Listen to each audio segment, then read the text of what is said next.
ৰৈ ৰৈ বিনালে লাষ্ট শ্বুটিঙৰ জেগাখিনি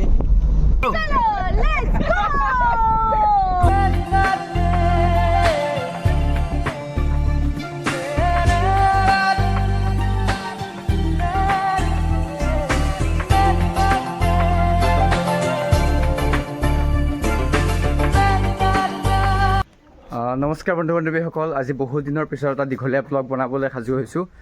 একচুৱেলি আমি গম পাইছে এইকেইদিন মিনি ব্লগ দি আছোঁ। আমি মানে নৰ্থ আছামৰ ফালে অকণমান জাৰ্ণি কৰি ফুৰিছোঁ, কিবা এটা কামত ঘূৰি ফুৰিছোঁ। একচুৱেলি আমি বাটৰ নাটক কৰি ফুৰিছোঁ, অকণমান এটা দীঘলীয়া জাৰ্ণিৰ বাটৰ নাটক আমাৰ চলি আছে। মঙলদৈৰ পৰা আৰম্ভ কৰি ঢেকীয়াজুলি হৈ তেজপুৰত কৰিলোঁ দুদিন। এতিয়া আমি গৈ আছোঁ ইটানগৰ, মানে অৰুণাচল প্ৰদেশ গৈ আছোঁ। তো ভাবিছোঁ অকণমান মানে এতিয়া ব্লগটো অকণমান দীঘলীয়া কৰোঁ, মানে সৰু সৰু মানে 2 মিনিট 3 মিনিটত মানে গোটেইখিনি দেখাবলৈ অসম্ভৱ। তো সেইটো কাৰণে বিস্তাৰভাৱে দেখুৱাম বুলি ভাবিছোঁ। তো সেইটো কাৰণে আজি বহুত দিনৰ পিছত এনেকৈ দীঘলীয়াকৈ ব্লগটো আৰম্ভ কৰিছোঁ। আশা কৰোঁ আপোনালোকে চাব।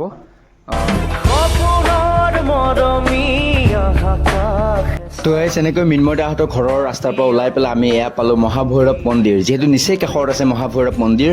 আৰু মহাভৈৰৱ মন্দিৰ পাৰ হৈ আমি পালোঁ জীয়া ভৰলী। ইমানখিনি দেখাই থকা নাই, যিখিনি দেখাব লাগে সেইখিনি দেখাইছোঁ। জীয়া ভৰলী নদী পালোঁ, এতিয়া পাইছোঁ আমি।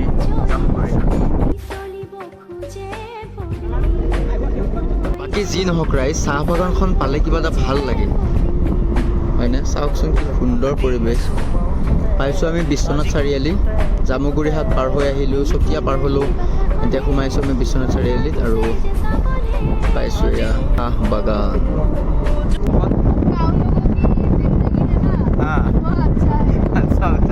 चाय बागान के बाहर घूमते रहते हैं ना, चाय पत्ती भी खाते हैं। क्यों तुम ड्राइवर साहब को बोलो ना, ड्राइवर दादा हमारा अच्छा है, बोलो सोना था गाड़ी रुकवा दो, ऐसे बोलो, ऐसे बोलो। नहीं रखता है, बहुत बुरी है ना, बहुत बुरी है। तुम्हारे साथी तो एक काव है, ये देखो साइज बड़ा काव है, छोटा है, ये सबसे छोटा काव है। ये गाभिनी कौन सा हुआ है अभी? गाभिन कौन सा हुआ है? ये वाला गाभिन हुआ है, अच्छा 20 वाला। बहुत मज़ा आ रहा है। हमारा प्रीति जो है ना, बहुत बकबक करके जा रहा है, अभी कॉमेडियन बन रहा है हमारे नज़र में वो, है ना प्रीति? सब में सीरियस हो जाऊंगा ना, सब देखना जाऊंगा। हाँ মই কৈছিলোঁ চাউণ্ড বক্সটো লৈ আহিবলৈ নানিবি। ৰাইজ বহুত অনুগ্ৰহ কৰি কৰি মই অকণমান আমাৰ ড্ৰাইভাৰ এটা গাড়ীখন ৰখাব ক'লোঁ, মানে চাহ বাগানৰ ছাইডত ৰখিছোঁ। সেইখন আমাৰ গাড়ীখন ৰখি আছে, এইফালে মুঠিব গৈছে। এইখন চাহ বাগানৰ ছাইডত মানে ৰখিব মন গৈছে, ইমানে চাহ বাগান দেখিছোঁ, মানে আমি ৰৈ থাকিবলৈ পৰা নাই, মানে ইমানে চাহ বাগান দেখা পাইছোঁ। এতিয়া যিটো কামৰ কাৰণে আহিছোঁ সেই কামটোতো কৰি লওঁ ন। সেইফালে আছে চিমনা বা, সেইফালে প্ৰীতিয়ে গাড়ীৰ ভিতৰত বহি আছে। আৰু গাইছ এই দূৰত কি হৈছে চাওকচোন এবাৰ, কিমান মানুহ চাওক। চাহ বাগানৰ মাজত চাগে মানে চাহপাত তুলিব গৈছে, চাগে চাহপাত তুলিবলৈ গৈছে। আমি আৰু এইবিলাক বস্তু দেখা পোৱা নাই ন, আমি এইবিলাক বস্তু কেতিয়াও দেখা নাই। সেইটো কাৰণে মানে আমাৰ মনটো বেছি মানে এইবিলাক বস্তুৰ প্ৰতি হেঁপাহটো বেছি মানে। ৰাস্তাটো পাৰ হৈ দিলোঁ মই, সুন্দৰ ৰাস্তা চাওক নাই এবাৰ, কি সুন্দৰ জেগা। আমি এতিয়া কি উঠিম? ফটো উঠিম। ৰখি থাক তহঁতি চালা, ৰখি থাক, ফটো উঠিম।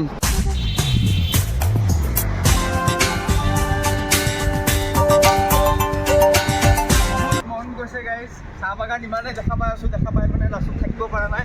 আমি মানে চাই আছোঁ আমাক, মানে চাহ বাগান দেখিছোঁ, ৰৈ থাকিব পৰা নাই। সেইকাৰণে আমি গাড়ীখন ৰখাবলৈ দিলোঁ, পেচাব কৰিব দিলোঁ, লগতে আমি চাহ বাগানো চালোঁ। কি সুন্দৰ পৰিৱেশ এবাৰ চাওক। ৰাইজ হৈ যাব। ইয়াতকৈ বেছি সময় থাকিলে মানে আমাক ইয়াতে এৰি থৈ গুচি যাব। তেওঁলোকে অৰুণাচল গুচি যাব, আমাৰ অৰুণাচল যোৱা সপোনটো সপোনেই হৈ থাকিব। সোনকালে যাওঁগৈ আমি। ৰৈ ৰৈ বিনালে লাষ্ট শ্বুটিঙৰ জেগাখিনি, এইখন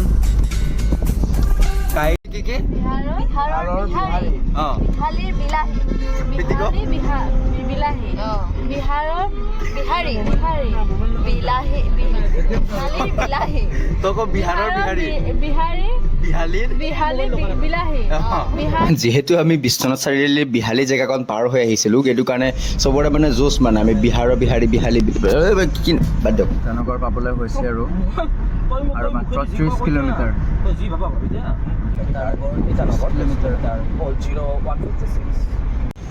ৰাইজ ইটানগৰ পাবলৈ বৰ বেছি দূৰ নাই আৰু খুব বেছি 20 কিলোমিটাৰ আছে।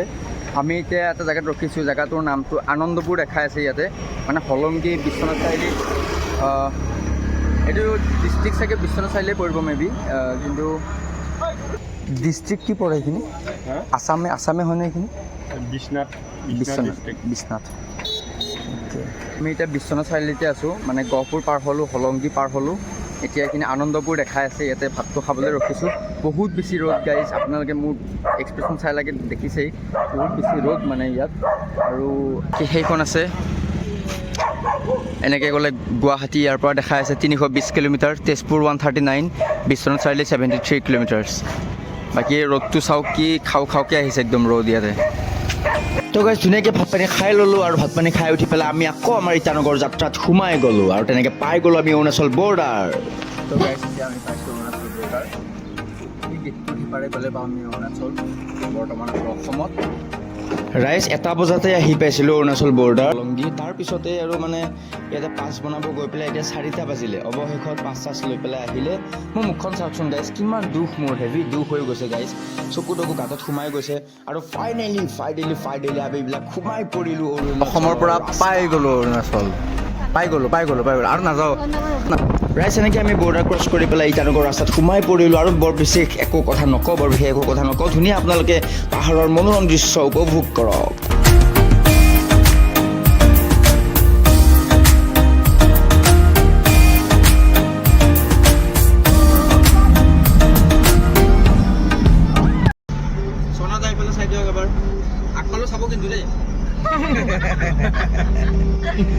আৰু গাইজ অৱশেষত আমি ইটানগৰ সোমাই পৰিলোঁ। লাহে লাহে সন্ধিয়া হৈছে, দেখা পাইছে পাহাৰৰ ওপৰত ঠিমিক টামাককৈ লাইট এটা জ্বলিছে, ইমান ধুনীয়া লাগিছে গাইজ। আমি মানে ফাৰ্ষ্ট টাইম আহিছোঁ ন নৰ্থ ইষ্টৰ এনেকুৱা জেগাত, মানে প্ৰথম আহিছোঁ, সেইটো কাৰণে মানে বেছি এক্সাইটেড হৈ গৈছে আপোনাৰ।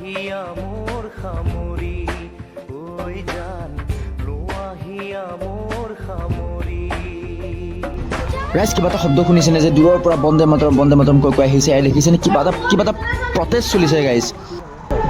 এইটো তোমালোকৰটো কোম্পানীৰ লগত কৰা, কোম্পানীক ডাইৰেক্ট কোৱা।